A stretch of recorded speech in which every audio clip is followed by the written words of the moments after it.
There you go. Hello. Hi. Hey, Jesse. Can you hear me? Yes, sir. How you doing? Good, man. How are you? Same old, same old. Same old, same old. You have a good Labor Day? I did actually. I had most of Labor Day off, which was nice. So, Nice. how So about yourself? you stay in the city? Do you go someplace fun? No. I went up to Highland Park to help a client. Okay. So we started actually to let you guys know. We actually just started doing in-home. It's going to be a separate rate because it's pulling me away from what we've been doing so far. Yeah, I But if understand. needed, that'll be a potential option for you guys down the line. Okay. Other than that, pretty lazy. It's all right. Yep. How about yourself?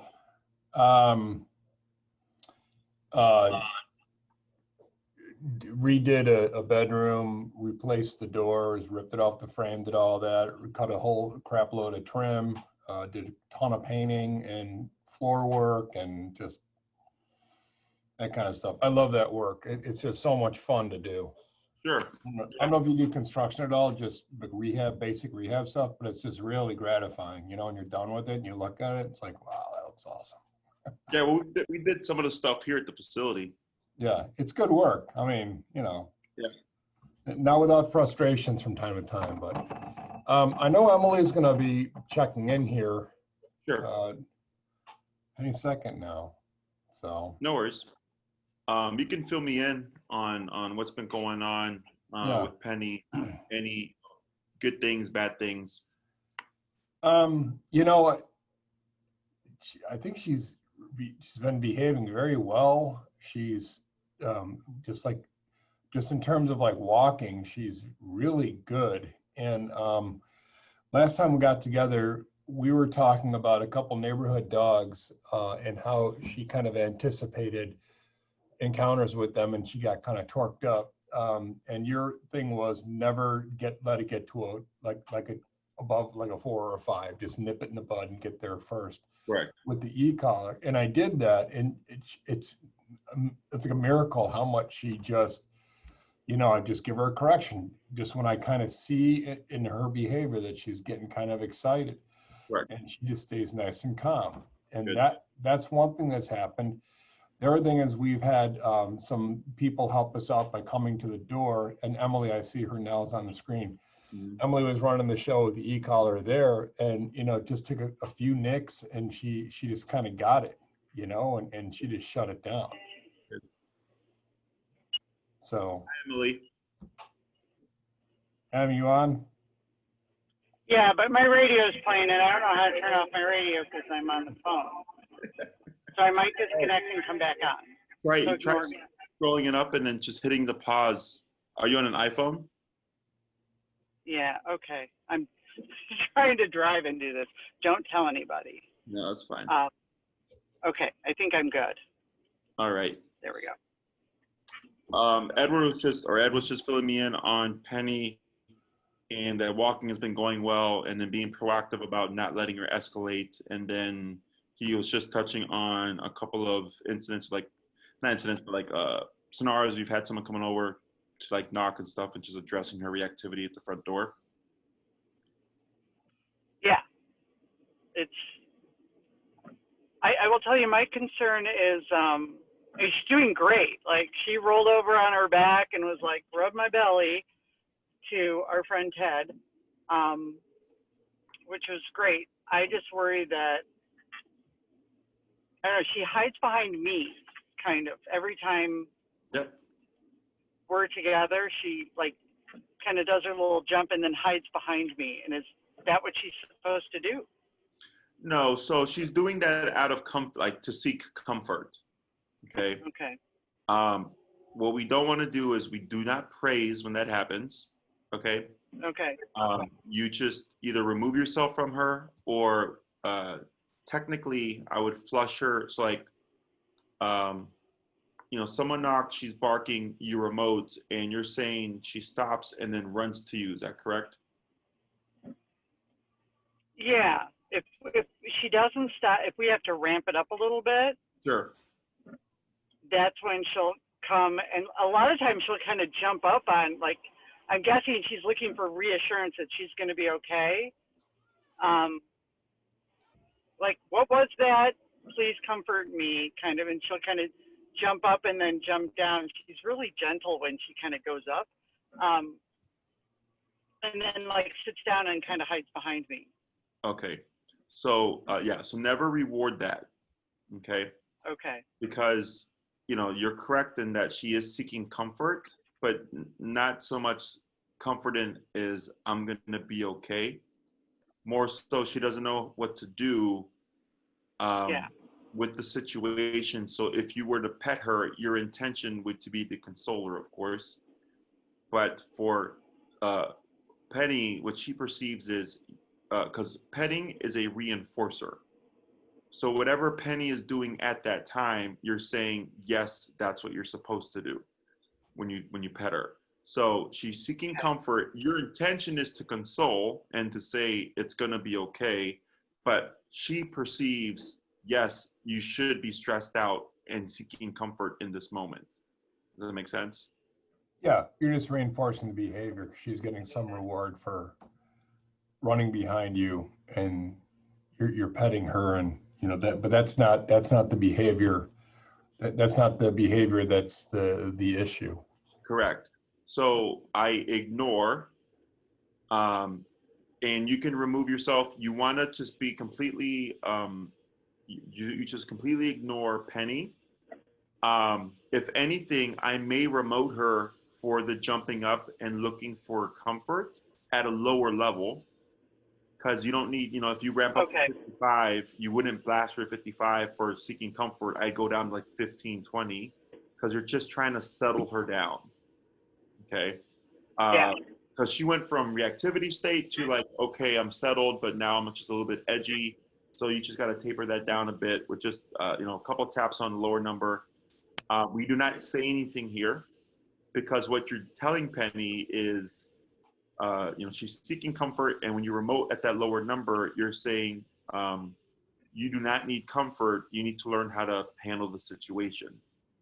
Because she was still like, while she wasn't barking, and she was actually kind of happy, which, you know, wiggly, but she was still like excited. Like she was really kind of just holding it together, but at any moment she could just, I mean, she did. She kind of got all happy and excited like a normal dog does, you know?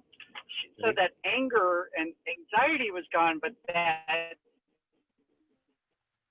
excitability was still there. So like for her to sit was just like, you could tell she was working very hard to not jump and get excited. Correct. So like she wasn't relaxed at all sitting there. She was. Yeah, so that we want to shut down as close to calmness as you can possibly do. Okay. So because excitement, what people perceive as happy is actually overstimulation or excitement. And that state of mind can very easily trigger back into reactivity, aggressive response. Okay. Because when a dog is that stimulated, they're not thinking clearly, and then somebody does something, moves too quickly, looks directly at her or coos at her, and all of a sudden it becomes reactivity or an aggressive response. Okay. Exactly. I mean, she had her muzzle on, so I wasn't as nervous.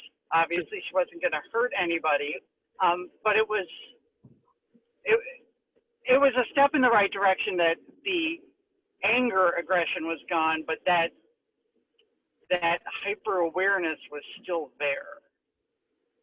Yeah, and so that tells me you guys probably, you know, you brought her down, you de-escalated her, which is good, but you didn't de-escalate her completely.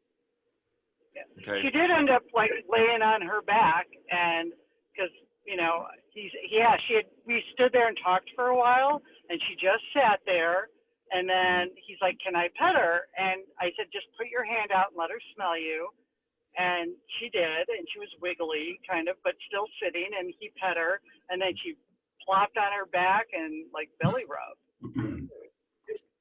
which is kind of unusual. I mean, she always wants me to rub her stomach, but it was unusual that she let him do that. But still, again, that not chill and relaxed. And I'm guessing that's what we're going for, just that relaxed, sitting, eventually laying down. Correct. So the reason why I push for more is because you're less likely to see her re-trigger the closer you get her to 0. Okay. And then if she does escalate, it's 0, 1, 2, 3 before 10 happens. Whereas if a dog is already at 4, 5, it's 4, 5, 10. Yeah. So, and it's much easier, as Ed had noted earlier, to be proactive and stop her from escalating when she's at that lower degree. Because once she's at a 10, like, she you could be at 80, 90 or whatever before you cut through, and it's like, oh crap. But then it's such a harsh correction that in some cases the dog doesn't really compute why it happened. It puts them more so in a panic state because it's such a harsh correction, which is why we do that gradual increase, and why the muzzle is so important, because if something went south, I can take my time and she registers it as like, oh, I'm not supposed to do that, as opposed to what the hell was that? Okay. Yeah. So that's good. I guess that's what I've been struggling with is, what the hell is that? Is what I'm thinking she's feeling initially. It's like, what the hell is that? And it's like, that's the bunker thing. What the hell is that? Ed would throw little rocks at her butt, and what the hell is that? And it sometimes can work against you. Had she ever? You said the guy's his name was Ted. Yeah. Okay. Yeah. Has she ever met or seen Ted before? Oh yeah. Yeah, a few times. Yeah. And how was she prior? Not a lot. How was she prior? Well, so typically if he comes over to the house, he's dropping off tools or whatever, she'll freak out, and he's a big guy and everything. And so she'll just be really aggressive, barking and everything. And and then, his instinct is to say, oh, geez, and back away. But a couple times he's been over, we've been outside, and, after a little while, she'll calm down and even, start going up to him and licking his hand, and understanding that he's not a threat, that he's one of us. So, I mean, he knows who she knows who he is, I think. I mean, maybe I'm just, I don't know. I mean, yeah, she barks at him, but like when they were over for dinner, we were sitting on the driveway, she was outside fine. Again, it's not always the same, but coming to the door, I will say, after Riley did it, she now knows. I mean, she learned so fast that she now knows. Like, she might bark once or twice at the door, but she doesn't go crazy at the door anymore. And then when we open the door, we have a screen door, so she can look through the screen door and see. And then she'll bark, and we do the quick correction. But she already knows not to do that. But I go back to, she knows not to do that, but she's still on high alert. Like, she's not. She knows not to bark and growl, but she's still, like, you can see all that bubbly tension in her. Okay. Like trying to hold it together. Correct.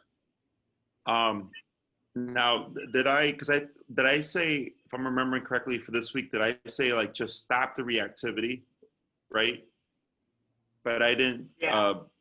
Did I send you the videos about the door, or the video?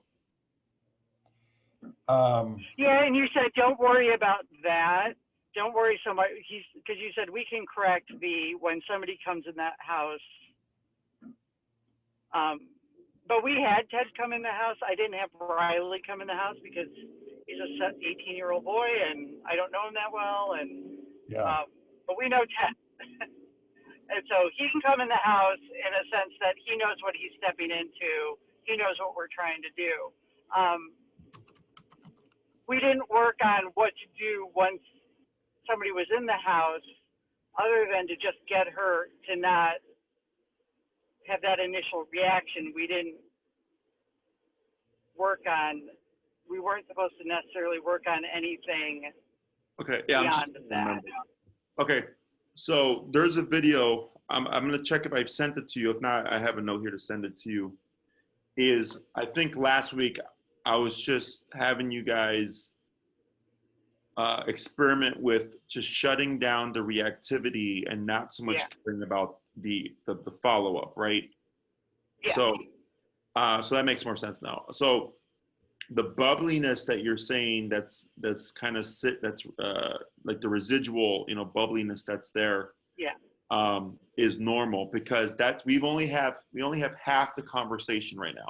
Okay. The conversation you have right now is you need to cut that out. The behavior, the barking, the aggressive responses, all that stuff. Now what we're lacking, or now what we need, is you need to settle down and relax. Okay. Yeah. So I'm glad to hear that you made progress, all that stuff. So that's good. So I'm going to explain how this exercise works, and then the video will help clarify visually how it looks. Okay. Okay. So when someone knocks or rings the doorbell, whether it's UPS, Ted, or Riley, or whoever that been there several times, you know that, okay? Dogs don't, okay? And they never ever really know when that knock happens that it's gonna be, any one of these people that they're familiar with. They hear a sound that's foreign or out the ordinary to them, that they go into what was that and who's gonna take care of it mode, okay? Mm-hmm. And whereas for you, well, I ordered something 2 days ago, or Right. we arranged for Ted to bring over tools, earlier this morning. He's going to be over at 5:30, 6 o'clock, right? Right. That. So it's kind of like if at 1:30 someone was banging on your door, I would think, be more likely to be suspicious as to, like, why the hell is there someone banging at our door at 1:30 in the morning, right? Yeah. And then you go and look, and then it's your neighbor and they're yelling for help, and then now it's an emergency, right? So now the suspicion goes away because you know this stuff. You understand what help means and all that. Penny does not. So, and this is forever, by the way, for dogs. So, like, with other dogs that absolutely love people, when they hear the knock, they still trigger and they bark and they're like, "Who's that? What's going on?" Right? But when the owner opens the door, they're like, "I love people," and they see it's a person. That's why there's never any issue, because they just switch modes, because they just love and trust all people. Okay. Penny just happens to be more of a suspicious dog, which is not uncommon, and in my opinion, is healthy. So with this exercise, it's now, it would be in total, cut the behavior. Thanks for letting us know. We know someone is here, but now we need you to calm down and just relax. Okay, so there's follow-up conversation, so that when the guest comes in, she should be as passive as possible. And that's where the video comes into play. So I call this claiming space. So think about, like, when someone tries to enter, and Penny were to be unaddressed, she'd be right there barking at them like, "Stay out," right? She's being territorial over the entrance of the home, saying, "If you come in, I may escalate," okay? And the person will most likely be like, "I don't want to risk this. I'm going to just turn away," right? So she was essentially like the bouncer for the home right there, where she was like, "Yeah, you're not coming in," okay? So what we're gonna do is a good thing sometimes. No, it's healthy. That's why I was like, I'm not against it. Yeah. What we don't want, because I'm not either. in the human world, obviously, if she does that with the wrong person, and it escalates, it's a problem, right? But technically, you know, if it's someone we don't know, we want that as a form of security, which is perfectly fine. Mhm. So what we're going to do here is actually use that same psychology with Penny, okay? So let's say, Ed, let's say Emily's not home, okay?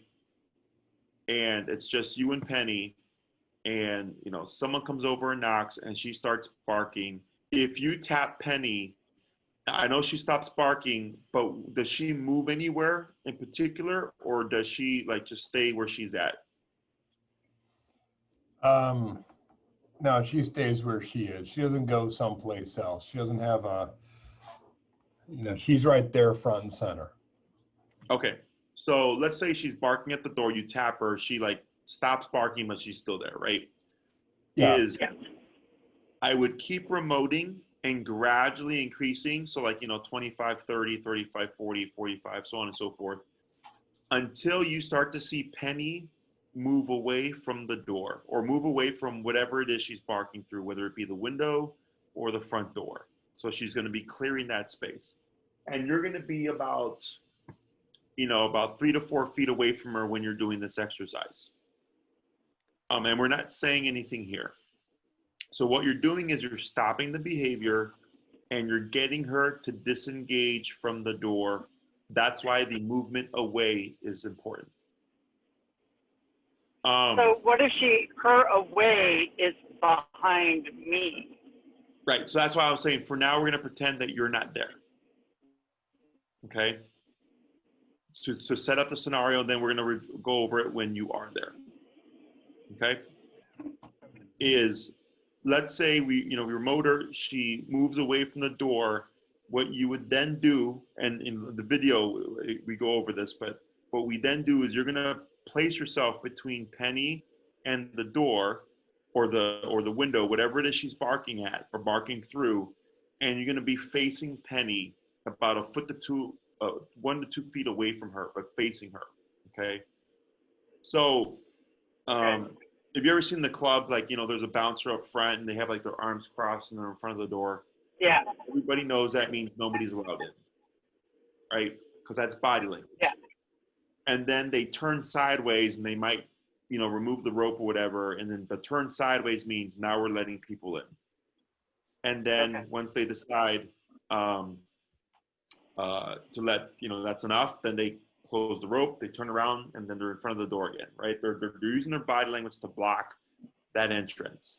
So you're essentially doing the same thing. So you're doing what Penny would do to the guest entering, but you're actually using this to push her back. Okay, and I call it flushing. So the layout of your home, the front door, like, is there anywhere like a threshold, a line or something that you would be able to back Penny away from the door and have her go behind like an imaginary line? Does that make sense? Does she have to stay on the same level? It would be. We have a weird house. It would be easier. So like, if I walked into your house, what would I see? Is it like living room? Is it living room in the kitchen? There's a big like entrance hallway. Okay. Like it's about, I don't know, 15 by 15. It's very open. And then our house is 4 levels. So there's like a little stairway going up and down. And then on the other side is so yeah, she could go in the living room, I guess. Okay. So you open the door, I see a small hallway. And then once I hit the end of that hallway, it's into the living room. No, it's a big, so you kind of walk in on the main level and it's in a sense all open. Gotcha.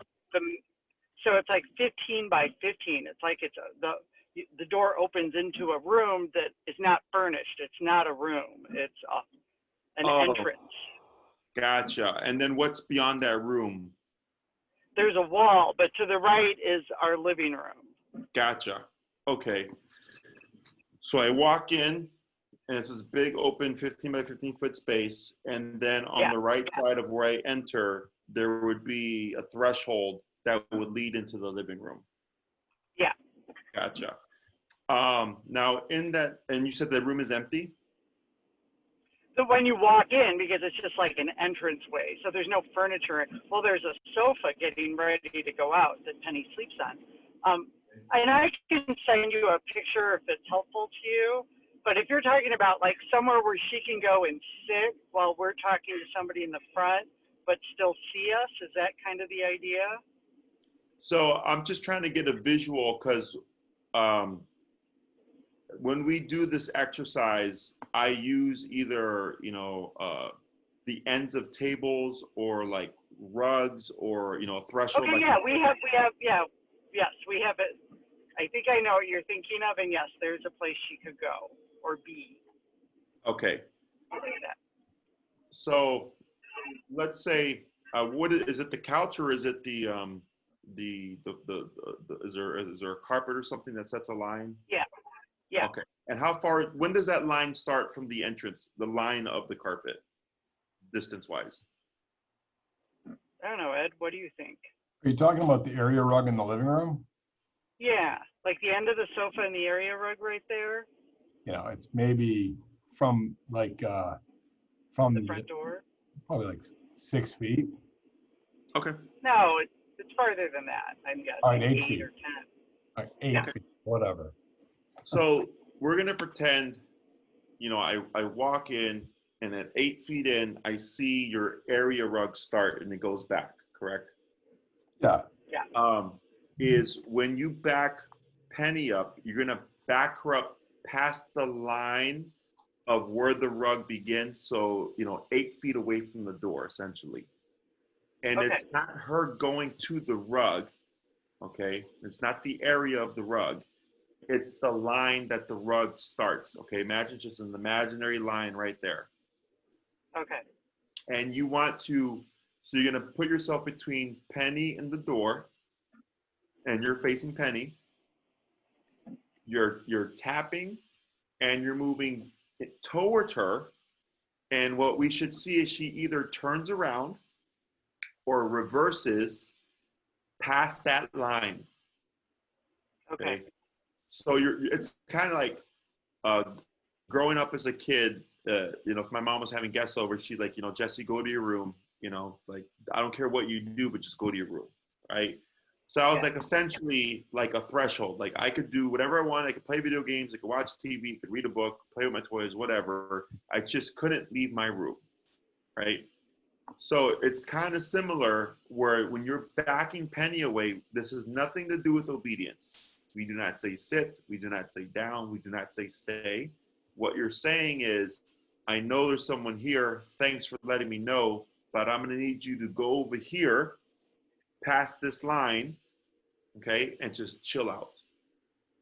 And that invisible line is more so for the human, because if she crosses that line as you reapproach the door, you'd have to turn around and back her past that line again.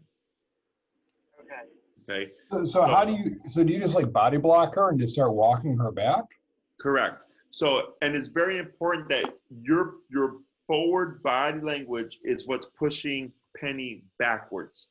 Okay. I wouldn't put her in a heel and walk her past the line, because the forward body language is confrontational body language, right? So if two people get in an argument, they go face to face, they get closer, right? It's confrontational. So when you're facing Penny, it's the confrontation of, hey, this is my door, you need to back off and go over there. Okay, that's the underlying conversation, because that's the conversation she's giving the guests if unaddressed, right? Someone knocks the door. If you were to just open the door, she would be right there barking at them, and she's putting forward body language on them. So kind of like actually, again, at the facility, when she slipped off the muzzle, the first thing I did was put myself in between my employees and Penny to body block. And I kept forward body language. I just didn't move in because I just needed her to back off. I didn't need her to move back to a certain place. Does that make sense? Yeah. So. Okay, but I have a quick question though. Mm-hmm. So that place where we're walking towards her and she goes behind that invisible line. Okay. Do you want that place to be somewhere where we're gonna like if it's our living room and we have a guest come over, we're gonna eventually go into, in essence, her space that she's Correct. supposed to be in. Is that Correct. okay? Yes. Okay. So, and this is just, I'm going by what I think your place looks like. We can always adjust this and make it further. Okay. But I mean, is it, I guess, if I just said, normally I say night-night, and she goes down to bed, like to her bed down on a lower level. She sleeps on the second level. Again, it's complicated, but so if I say night-night, is it better for her to just know to go to her spots versus, and it may be far away? so the difference here is you have physical control and then you have mental or emotional control. Okay. Physical control is she's barking at the door, go to the couch, right? As an example, and she goes to the couch. She is there physically, but mentally, she still wants to go after whoever's at the door. Yeah. Okay. This particular exercise is the mental / emotional control. That's why I said we leave obedience out of it, because obedience is mechanical, right? And the reason why we do it this way is because the end goal that I'm shooting for is that Penny learns to trust people that come over so that she accepts them, and then we don't get any issues because she warms up to them. Okay. And it can work any number of ways, but that's the way I'm approaching it now. No, I understand, because if I just sent her down to her bed, we would never get to the mental part, because then it's out of sight, out of mind. Correct. Like, she doesn't learn how to be around people, because as soon as people come, I send her away. And we're trying to get her to be around people and trust people. Correct. So to get her to be around people, that de-escalation is super important, because if she's not dialed down to a 0, and you had like with Ted, you had a good experience, right? But as Ed noted earlier, she had seen Ted a number of times, so there was already familiarity.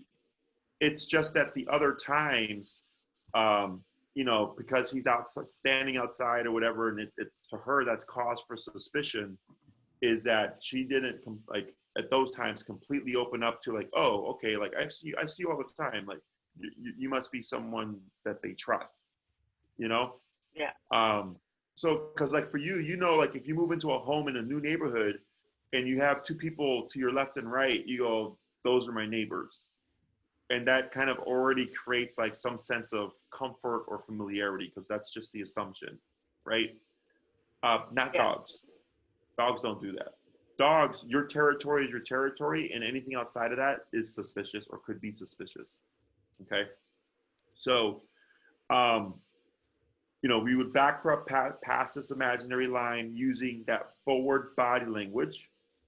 Now, for dogs, there tends to be 5 triggers: the doorbell, door knock, opening the door, seeing the person, the voice exchange of hi, how are you, and then the person coming in.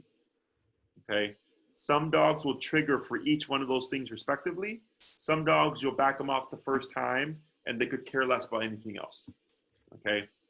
But it's very important, and this is the part that's missing from what you said earlier, is that she would stop the reactivity, but you could still see she was still excited. Right? Yeah. So, the way this would look is you would back Penny up. What you may see is a bit of confusion because you have done obedience for a couple of weeks, so she might sit at your side. So if that's the case, I just position myself behind Penny, but my body language, my front body is pushing or directing her in the direction I need her to go. Okay? So if she's at my left side, I would scoot back and behind her so that I can push her again forward. If she plants her butt down, what I do is I'll put my foot at between their butt and the ground, and I'll wedge it there and I'll push them because it gets very uncomfortable as I'm tapping, and they tend to stand up and then they'll walk away. Okay. Okay. Once you see Penny pass the line of the rug, everything stops. Okay. The remoting stops, all that stuff stops. And then I wait to see what she does in response.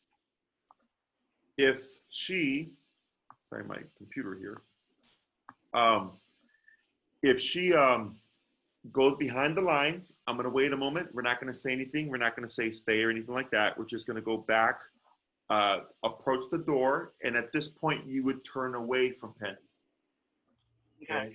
Now, when you turn away from her, what do you think may happen? Oh, she's going to come right back. Why? Because there's no reason for her to stay there. I mean, Okay. What? Yeah. because she's going to, so I assume we're doing this before we even open the door. So Correct. we haven't even opened the door. We Correct. get her there. We get her to stay. We haven't even said anything. And then we turn our back. It's like, boom, I'm going to come right back because Right. I've turned my back. My focus is off her. Exactly. You turned your back. Okay. So when you're facing Penny, pressure is on. You have eyes on her, right? Yeah. So a lot of people will like back away to the door, but they're still facing the dog, and then they open the door. And I tell them not to do that because if the dog stays back, they're only staying back because they're still facing them. Okay? Yeah.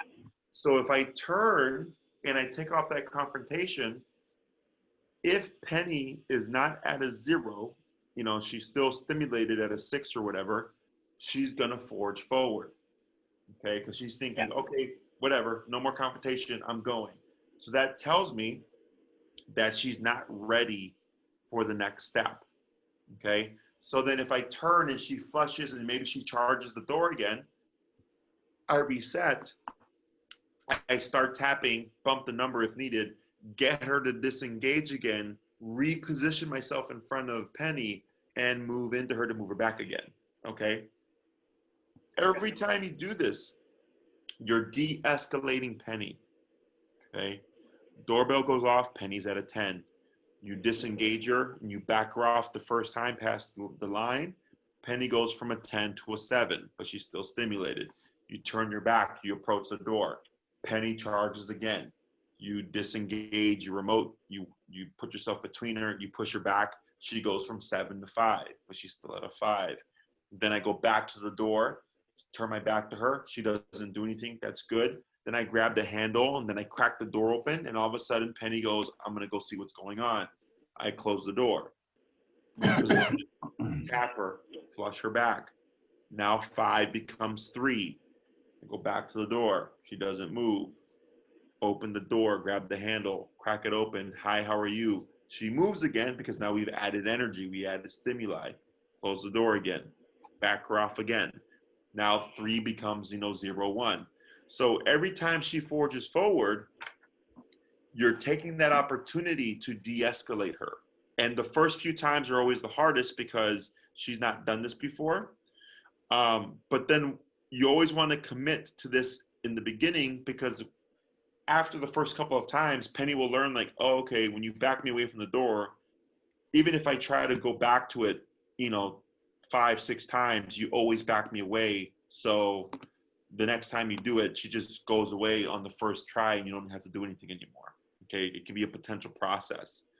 But that's what's important in the de-escalation process. Because for Penny, each one of those things is different. From the door knock, to grabbing the handle, to cracking the door open, to seeing the person, to greeting the person coming in. To Penny, it's all different stuff.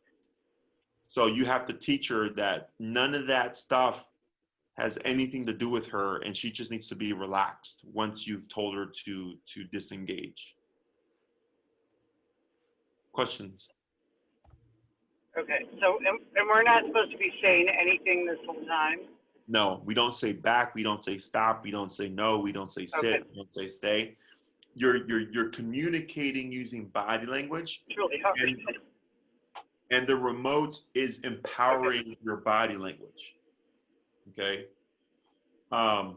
Yeah. If you just try to do this without the remote, you'll either be there forever, or if you do back her off, there's still going to be a smidgen of her brain that's going to be stuck on wanting to charge the door. And then when the person comes in, boom, it's going to go. So the remote is the only tool, in my opinion, Yeah. that can completely suppress the dog to a 0. So then I'm not worried about that. Okay, I have a quick question regarding like all of this training. Okay. Does it ever get to a point where, like, you know, you have good days and bad days, obviously, and if she's Yep. just not like we're not being productive anymore. We've done this so many times. Like what is that threshold of like? So the only way that could possibly happen is if you're not doing the exercise correctly. Okay. Because and the video, when you watch the video, it'll help clarify, because you're having to visualize the stuff as I say it, right? And Yeah. when you see it in action, then it's like, oh, that's what it's supposed to look like. Okay. Okay. So the video, you'll see it's me with a German Shepherd, and this German Shepherd has bitten like a handful of people by the time I got there. And you know, I go over this exact same exercise, and you see it kind of real time how we go about backing the dog off, getting the dog to a 0. And there's even a point, I think the dog goes after me because I just walked in and I did something. It's like, whatever, we correct the dog. But it'll help kind of clarify that area. Where you'll most likely struggle with is if Penny gets confused and tries to go to your side, like in a heel or something, you might get stuck there.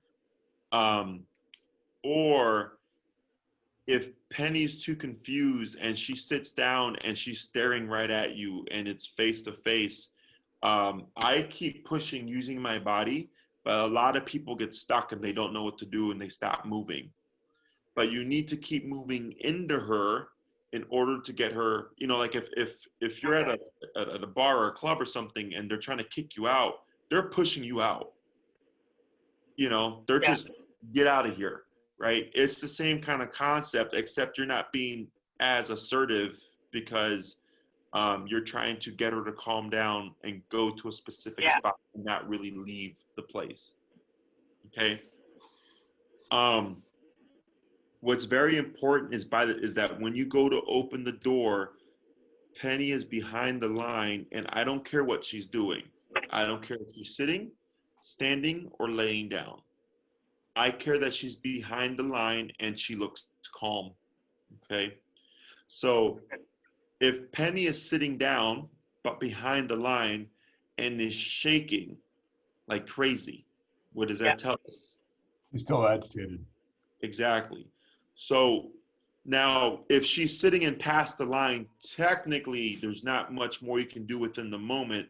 But I think to myself, you're still agitated. So when I go to do the next thing, like open the door, you're probably going to flush forward. Okay.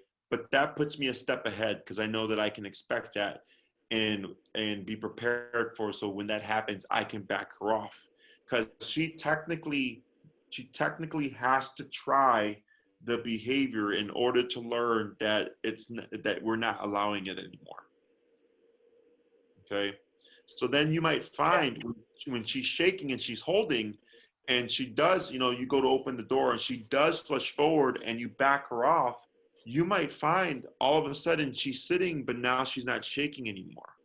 Because she already goes, oh, I did it. I did what I was thinking about doing, but then they backed me away and I wasn't able to do it anyways. So then there's nothing to be agitated about because I already tried it and it didn't work. Okay. So that's why, you know, when she makes these mistakes, it's good. Like, and we take the time to address her each time, because that's what actually helps her calm down more and more. Okay. So then,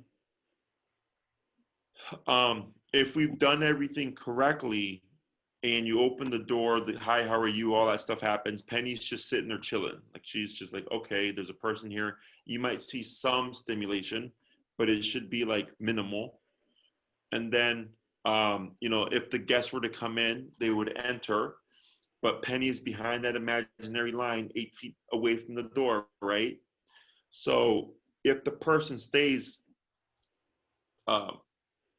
outside of that boundary, and then like, let's say, Ted's dropping stuff off and he steps in and Penny's behind the line, gives you the stuff, okay, talk for 15 minutes and leaves, they would never interact.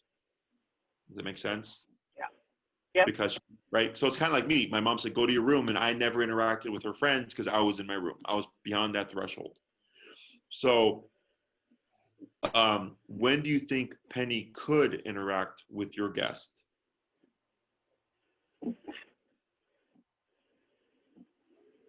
I don't know. I have trust issues, and I don't think I don't have this need for her to be that I'm the dog that's going to walk around and smell everybody and sit at everybody's feet. If we have like 4 couples over, I would rather her not be with us at all, just because not everybody likes a dog on their feet, especially, but at the same time, I want her to be comfortable to walk around, but that's not my end game. My end game is not to have her be like, my end game is for her to be happy wherever it is that she's happiest. So she is calm, but she needs to be calm away from us. When we have people over, I don't know if that's confusing. Hey, Em. Does that make sense? Yeah, you were breaking up there for a little bit. Yeah, could you repeat that again? Oh, there you are. Sorry. That's right. Yeah. I guess what I was saying, sorry, I'm in South Barrington and it's a black hole for some reason. My end game is not for her to be the friendly dog that hangs around us when we have guests over, because not everybody likes dogs either. Not everybody who comes to our house is going to be like, let me pet your dog, Correct. My end game is for Penny just to be relaxed, wherever that may be when we have people over. If it means, hey, when we have people over, you're going to be down on the lower level hanging out. Because she's fine there. I mean, she is fine. She does, but I also don't want to be down there stressed out. My goal is just for her to be wherever she is, to be chilled and not. Right. I don't know. So that, because now you're getting to more specific stuff, right? Yeah. I would keep it simple for now, and just so that you're understanding the exercise and how it works, is if you back Penny up behind a line, right, and you have a guest come over, and the guest is going to stay, actually be there and enter your home and all that stuff. Yeah. Technically, this is just technically speaking, at what point do you think Penny and the guest would potentially interact, like with her sniffing them, or her being able to show interest, but being allowed to?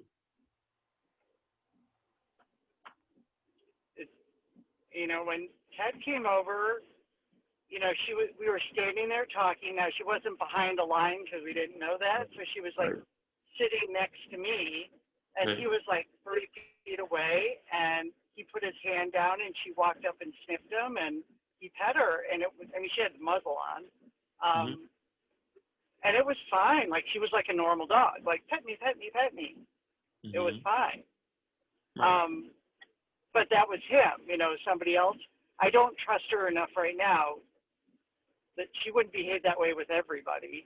Right, but you're jumping ahead though. Yeah. Right, because you keep going to like, I'm not going to trust her. Right. All I'm saying is when technically, when would the interaction happen if it did happen? Do you get what I'm asking, Ed? Well, I think, so here's what it made me answer the question in a different way. Let's say that, Emily told you how our like entryway is laid out. let's say, you go to the right. This is, by the way, this is where this imaginary line is where she's supposed to be when someone comes to the door. Some friends come over who watch football, and we're all just hanging out watching football, and we're eating food and got beers or whatever, and she could just be a chill dog and walk around us and not constitute a threat or anything unpredictable in that moment. Mm-hmm. And I'd love to be able to do that, but I think to Emily's point, Emily would probably never trust that there wouldn't be some trigger that would, Penny would read as a miscue and then just get aggressive with one of our guests. Right, and again, that's future stuff, right? Because I got that. We're working towards that. Yeah. So what should we do now? Like if we have friends come over and she sits behind the line and she's all good and she's chill, she's at a 1 or whatever we're saying, but we want friends to stay. What do we do now? Yeah, that's what I'm asking. That's the question, is that since Penny is behind the line, right? Yeah. And in the example I gave earlier, I said if Ted came over to drop stuff off and never entered into that 8 feet, realm or whatever, past that line, him and Penny would never interact. Okay, because she's behind the line. Yeah. So it would be when your guest crosses that threshold of that invisible line is when technically Penny could approach them. Okay. Yeah. So the way this should play out is when you've de-escalated Penny, now that there's no more suspicion or territorial behavior fueling anxious, nervous behavior, which then becomes aggressive response, you get a passive dog that'll either, one, show curiosity by sniffing, which is okay, or you get a dog that goes, I've seen you 1,000 times, but every time I saw you, I was always in a bad mood, but today I'm calm, and I'm gonna come say hi, because I've seen you 1,000 times, okay? And I've seen this time and time again throughout my career, is where a dog owner will have a dog that's super territorial, and they'll have, like, let's say, their best friend over, and the dog never wanted anything to do with the best friend because they were always suspicious because of the knock, and nobody ever said, calm down. And then we do this exercise, and then within a couple of weeks, they're like, this person who they've seen so many times over 2 years and never warmed up to, the dog just warmed up to him over 2 weeks. And they go, why? And they go, because you removed suspicion. So if suspicion is in the brain, curiosity will never come out. When you remove the suspicion, dog becomes curious, and then rationale comes out, and they go, oh, I've seen you, 100 times over the past 2 years. Oh, okay. And then they just treat them as if they were like, they've known each other forever. Okay. Is with Penny here, with people who she has seen and maybe just never got over that suspicion, you will most likely see her open up more and more quickly. For those she hasn't seen, you're most likely going to see curiosity. Now, can she become suspicious? Absolutely. And that's why muzzle and all that stuff comes into play. And then we'll talk about other options, because like you said, not everybody likes dogs. The trust factor of all the experiences you've had with Penny. I understand all that stuff, right? Is right now, what I want to see is, where is Penny at emotionally or mentally when we do this exercise with people she has seen and with people she hasn't seen, because that kind of dictates how we progress, and it might be different for each scenario. There will be a respective answer for each one of those things. So that's where muzzle comes into play, because in order to know what needs to be done, you have to put yourself in that, and Penny in that environment. Yeah. Okay. And when we do this, I always suggest, like, let's say you're going to have a guest come over who maybe Penny had a negative interaction with in the past. I would tell them, hey, we're working with a trainer. And you can even say, he's a very good trainer. You're working with a trainer and you've seen a lot of progress and you're working on just seeing on where Penny is at. And, you know, we tell them she would be muzzled, she would be secure, you know, she'd have a leash on just as precaution. We have a correctional tool. You know, we've done this with people she knows and it's been good. She's been opening up. But we'd like to see what happens when it's with someone she's had a negative response with or someone she's never met before. So in my experience, when you're upfront with people and you tell them all the precautions that you're taking, they're more than happy to help. Okay? And in some cases, they'll say, no, thank you. And that's perfectly fine too. Because when the person says, sure, I'll come help, and you've already kind of laid out the potentials, if things go south, you'll be able to work through it and then, you know, continue the situation. Whereas if you just try to get someone to do it and then things go south, then they want to retract and go, no, I can't do this because they were not comfortable in the first place. Yeah. Okay. I've seen that happen so many times throughout my career that I just go like, tell people what it's going to be, potentials. And this way, when you get the person that says yes, they're saying yes and they're already aware of what could happen. You know? So like for me, I'm a dog trainer. I came into dog training to work with dogs like Penny because those are the dogs that get surrendered. And if they get surrendered, they get put down, right? They're hard to adopt out. Or the person just can't live a normal life. So knowing that, I've been bit, you know, only a handful of times in my career. But I went into this career knowing that was going to happen. So, you know, clients will ask me, they're like, if my dog bites you, are you going to sue me? And I'm like, no, I'm not going to sue you unless there's gross negligence and you're just being completely, irresponsible. That's a bit different, but you know, shit happens. It's like, you know, it's like signing up to be a cop and then suing the department because somebody shot at you. You know, it's like, then you shouldn't be a cop then. Like that just comes with the territory. Or being a firefighter and then like suing the fire department because you got burned, you know, rescuing someone from a house. Like that's your job. The assumption I think is what one of my clients put it as. So, you know, and what I would do is do this exercise with people, you know, start with Ted, you know, if that went well, and then start with people she knows. And in my experience, it's actually harder to back a dog away from someone that they are very comfortable with or they're very excited to see. Okay. Even though they're two different responses, one is happy to see you, one is who are you? The happy to see you one is actually harder to address because she really wants to say hi. So if you can get her to contain herself and be calm with those people, then when you work on someone she's not so comfortable with, it's far easier. Okay. So I do that. It's easier and harder at the same time.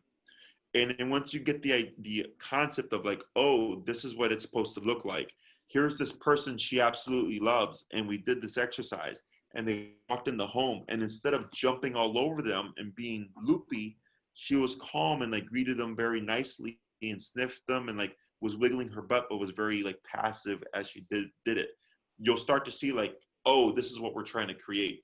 And that makes the whole, like the exercise with territorial behavior easier because at least you have a frame of reference. Yeah. Okay. Questions? No, I don't think So so. I mean, I guess the only other thing is, go ahead.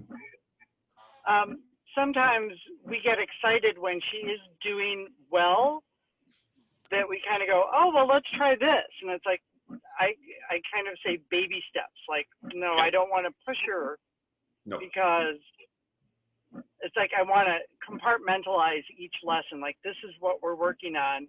I don't want to try to move forward until we've mastered this. Correct. Just because she's having a good day. Correct. That's why I gave you, like last time I was like, just worry about this. Okay. Get some practice with that. Now this week it's like, okay, now we're going to build on that. Now we're going to do the next step, right? Now going to TED, for example, I'm happy to hear it was a positive experience, but I would have not done the touch part. Okay. Yeah. I mean, and you don't want her. I mean, when she's like, "Oh, I'm going to let him pet me," you don't want to say no because you don't want her to think, "No, that's never allowed." But at the same time, yeah, what I would do is I just wouldn't correct her. Yeah. So like, let's say we recreate that scenario. Ted comes over. You've done all this stuff. Ted walks in. Penny goes to say hi. Maybe she just plops herself right in front of him. Okay. Yeah. I ignore her, but she wouldn't think anything bad of it. She would just be like, oh, okay. Now if she did that and you remoted her, that would be different. Yeah. Because now you applied consequence for a behavior that we don't want to deter, which was friendly behavior. Okay. So I don't remote for curiosity, sniffing. Okay. Yeah. I don't remote for like if she starts coming in like rubbing up against the guest personally, because again, we're wanting her to open up, right? So those sociable things I don't correct. However, I will have the person refrain, because just because a dog approaches you and sniffs you or makes contact with you and stuff doesn't mean they're ready for you to reciprocate. Now, in her case, she because was. that's exactly what happened a while ago. I was at the dog park before I met you, and this was like a while ago. And one of my friend's husbands was at the park running, and I said, "Hey, Eric," and he's like, "Hey," and he walked over. I said, "Oh, no, she's getting, she's kind of stressed out." And I had her sit, and she sits fine, and we were sitting there talking, and because she was behaving and just sitting there, he put his hand out to pet her, and then she went after it. Right. And so I'm like, "Oh, no," and that's where I'm like, I don't know what to do. Like, she's totally fine.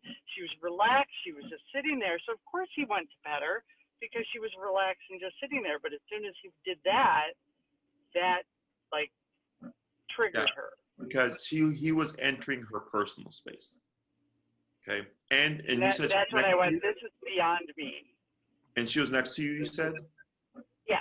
She was just sitting and there's there. also possible. I actually literally just did this with the case earlier, where the dog was fine, and then when the dog was next to the owner and I went to pet him with the sleeve, the dog went after the sleeve. And then the owner was like, "Why?" I'm like, "Because he was fine over there, but here he was a problem." I'm like, "Yes, because there he wasn't next to you. There was nothing to protect. Now he's next to you. You're something to protect because he thinks he owns you." Okay. So that to me makes sense. Okay. But that's why we're doing baby steps, because as we progress this, because I have high hopes for Penny, right?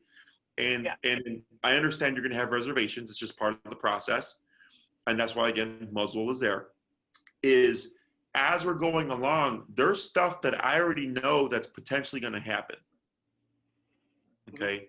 So my job is to navigate you through, but then keep you from making those mistakes. So then as you learn, because if I try to give you all the information right now in a 3-hour session, you're going to forget like 90% of it. Okay. You might even forget some of this stuff. So we do it bit by bit.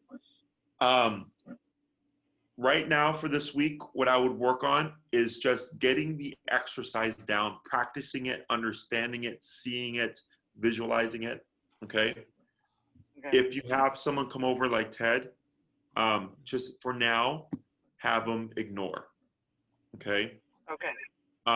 If you see any tension, so like let's say you back her up behind the line, Ted enters and crosses that threshold. What we should see is curiosity, or like, "Hey, Ted, nice to see you." He still ignores her. We go through, we enter the living room, we sit down, and we just let Penny, as long as she's a calm, passive, friendly state, we just let it be. Okay. One thing that I would anticipate is, let's say Penny settles and lays down somewhere. Okay. You guys are talking, an hour goes by, Ted's like, "I gotta go." I would anticipate that when Ted gets up to leave, because it went from calm, we're doing nothing, to movement, Penny may trigger. Okay. Then, so you would just tell Ted, like, "Hey, when you're ready to get up and go, just give me a heads up," and have that remote ready. So like when he gets up, if she jumps up barking like, hey, what's going on? You would be able to correct her immediately. All I care is that she stops the behavior. Okay. She settles, then Ted gets up, he leaves, he does his thing, and then we're fine. Okay. Is the most important learning moments are the organic or as organic as possible moments. Those are the ones that dogs really retain. When we force things, and like if I go and I touch Penny and it's very intentional and I have the sleeve and I'm doing all this stuff, like she knows the setup, right? It's when it comes out of nowhere when you're at the park or whatever and someone's like, hey, I'm gonna come pet Penny. That's when things happen, and that's when the training and the corrections are the most effective. So I'm trying to ease you back into, to having a social life and having people come over and stuff, while also progressing with Penny's behavior. Now, we might find she opens up to some people and she doesn't open up to other people. That's okay. There's an answer for that as well. But this is just the next level of seeing what has the past 3 to 4 weeks of discipline and the leash walking and the correcting reactivity, what has that achieved? And then we just build off of that. Okay. Okay. I have one more quick question regarding, like, if Ted comes over, he walks in, crosses the threshold. She's very much a puppy in a sense still. And she's going to want to, like, jump on the sofa and sit in his lap and bring her a bony. Like, should we be correcting her with the collar? If Ted has crossed the threshold, she can approach, right? You can address how she approaches. So, like, let's say it's over exuberant. Yeah. Okay. I wouldn't be at 55, 75. I go down to, 10, 15. Okay. You're just trying to taper her down. We don't just reminder. Yeah, you just want to settle her. So the reason for going lower is lower in that scenario calms down without creating too much caution. Okay. If you smack her at a 75 and she'll pop, right? She's gonna run away. She's gonna think that going to Ted caused that to happen. It was so abrupt. So that's why we taper. And we don't want Ted to reciprocate either. So it's very important that he's just passive and he's just ignoring her. No cooing, no, baby eyes, none of that stuff. So that she's able to differentiate, like, it's her behavior. And again, 10, couple of taps, no response, 15, 20, 25, and then she settles. She's still wiggly, but she's just paws on the ground. I don't care if she's, walking around him. I just don't want jumping. I don't want barking. I don't want over the top energy. And no words, right? We shouldn't be saying words. Correct. No sit, no stay, no calm, no quiet, no bark, none of that stuff. Okay, I got it. Got it now. Okay. Anything else? Okay. No. I'm good. So I'll get you that video. I'll send it right now before I forget. And I got another client. But I'm glad to hear you're making good progress, guys. Yeah. It's right here. If you have any questions, just shoot me an email. Yep. Otherwise, we'll be in touch, okay? Sounds good, Jesse. Take care, man. You too. Bye-bye. Bye.